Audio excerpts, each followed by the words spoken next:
Ah, so kakain muna tayo sa parang cafe dito, local cafe sa Canmore Downtown.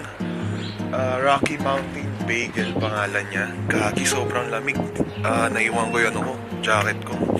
Nakadalawang jacket na ako pero sobrang lamig pa rin. So hanapin natin yun. Tapos kakain tayo. Yeah, yun. Ang ganda ng view dito. Bari yung Canmore Downtown, nakasurround siya sa mga mountain ranges. Yeah. Kagi.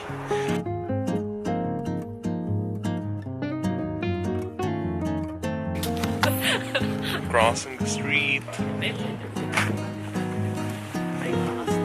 tayo sa Canmore Downtown. Wee! Wala pang tao.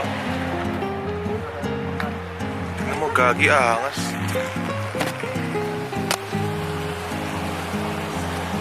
Gagi, angas. Ano yun?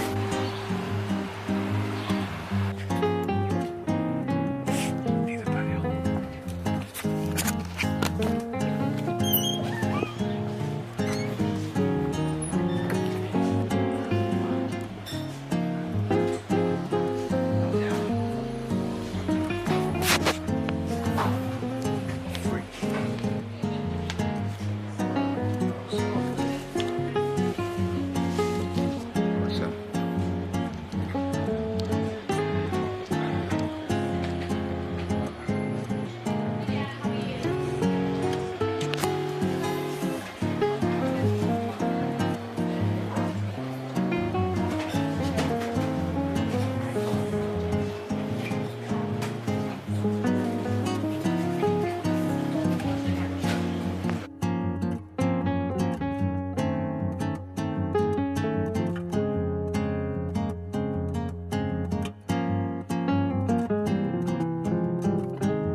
Pakatapos lang namin kumain and kagit paglabas mo, tignan mo yung view.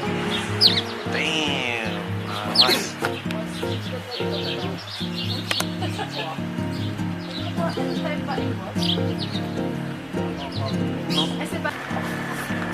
So yeah, lalakad lang sa Canmore ulit. Ewan ko, hindi ko alam kung anong topic ko kasi first time ko mag-vlog. Siyempre, hindi ko pa alam kung ano sasabihin ko. Alam ko talaga kung ano sasabihin ko. Ang hirap lang mag-focus dito sa downtown Canmore. Sobrang tahimik, ang ganda ng mga pine trees, tapos bawat lakad mo parang postcard yung view. Malamig lang talaga, yung tipong kagat hanggang buto. Tapos isipin mo to, yung nilalakaran ko ngayon, frozen lake pala.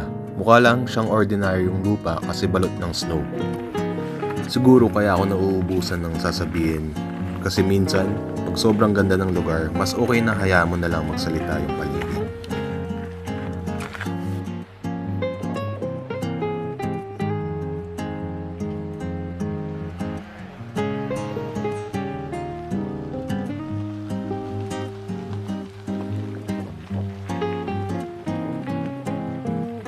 Maganda mamili dito sa Canmore kasi yung mga gamit dito, yung mga product nila dito, laging bago. Katulad ito, guys, tignan nyo. Ang ganda. Ayun o. Bago.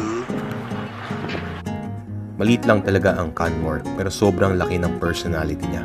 Dating coal mining town ng Canmore back in the late 1800s.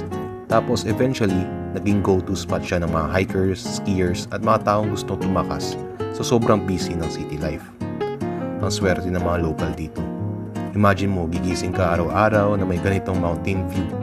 Sobrang tahimik ng paligid, tapos ang babait pa ng mga tao. Parang walang nagmamadali dito.